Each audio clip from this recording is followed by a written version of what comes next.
which years do you consider that you had your peak physical shape? Which year did you climb your hardest grade?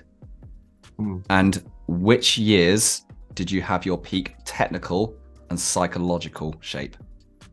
Yeah, that's really a fun topic to discuss. And I think it's very, when I give you the answer, I think it surprises people, and I think it should also excite people. And so here's what the answer is.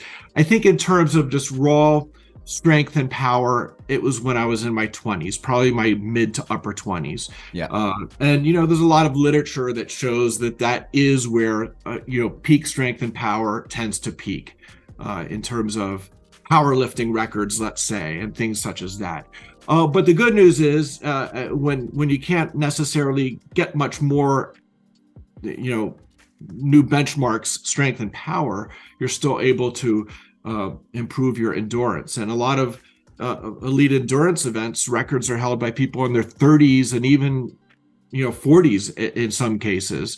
And then when it comes to technique and tactics and the mental game, I think I'm still getting better, which is really exciting. I've been climbing 47 years and I'm still improving. So even as my say power and strength is beginning to wane, you can compensate in other areas. And that's why I'm happy and proud to say that just this past April, I climbed perhaps my hardest route, or one of my 2 or 3 hardest routes, a 513C, which I've done a couple of in recent years. But for me, that's a really hard grade because, again, I'm not a projector. I've never worked a route for more than 4 or 5 days. I tend to get bored and move on.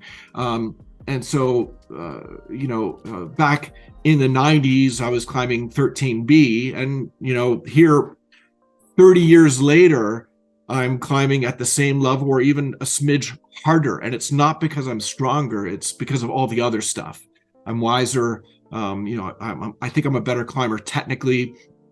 I'm certainly a more efficient climber. When you're young, you tend to waste a lot of energy because you can, perhaps. And when you get older, you have to really, pull out all the stops and tactics and, find ways to be more efficient and quicker and smarter. And, and so that's what, climbing, I guess that climbing journey should be about. I think everybody, when they get into climbing, whether they get in as a youngster or a young adult, you first want to get strong because, you see all these strong climbers, and, now we have all this training information and training technology and system walls, all of which really are great tools and, kind of egg you on to be seeking a higher level of power.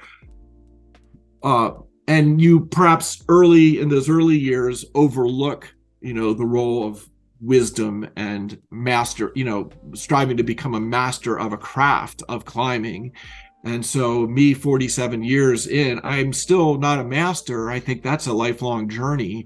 And so I still discover new things and make little distinctions. And it's like, wow, I'm, old dog can still learn some new tricks along the way. That's a perfect segue into what I kind of wanted to tackle as the main topics today. As both you and I are beyond what we would class as our sort of classic prime years, especially when it comes to strength and power. But we're both very focused on climbing still, and we still want to perform at a high level, ideally. And like you, I still want to move forward in my climbing. Some bits may be a little slower than others, but, like as you pointed out, in terms of the psychology or tactics or technique, there's, I feel still significant improvements that occur at quite a pace. But if we look at the physical elements that sort of sit on our recipe or our menu, in terms of what goes into climbing and training, you mentioned there strength and power training.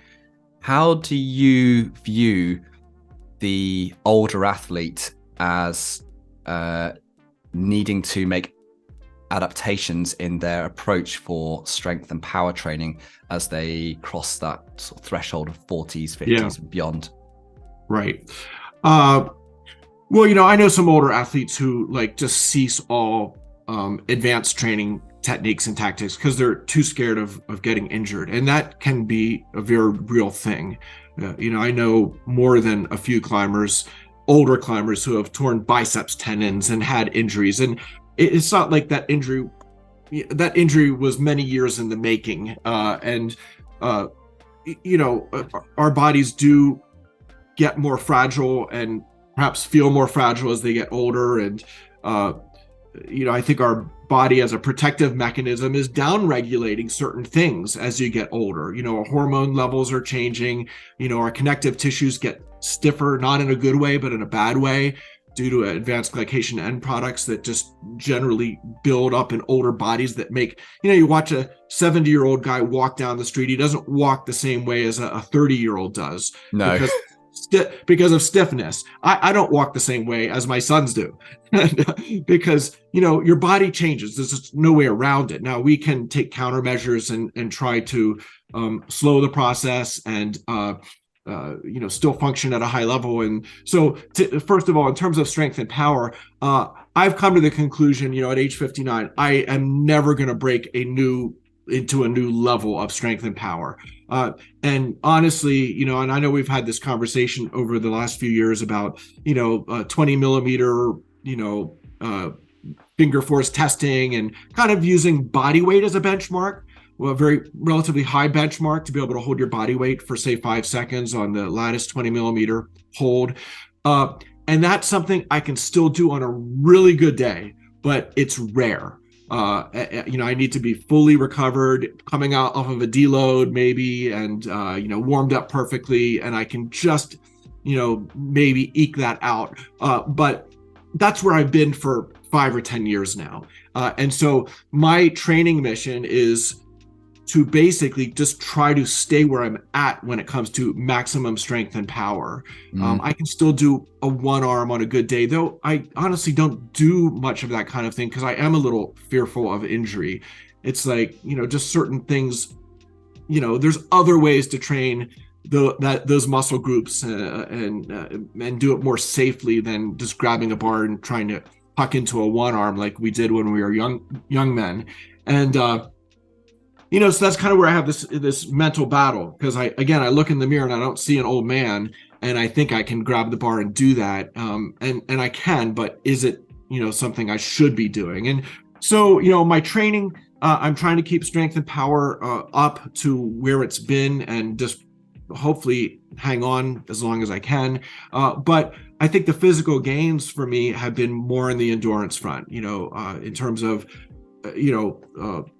primarily aerobic endurance because, mitochondrial mass is something that you can maintain into old age and your capillarity. I mean, as long as you're super active and, you need a lot of capacity training to do that type of stuff. It's not that high-end, brief, maximal training, but kind of the other end of the spectrum, kind of like a runner doing base training. Well, I climb a lot submaximally as that base training.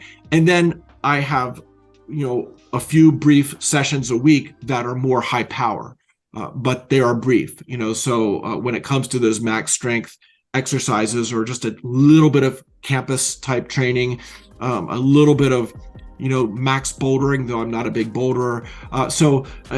Probably 80% of my training is submaximal and only 20% of it is, that more high-end power oriented stuff.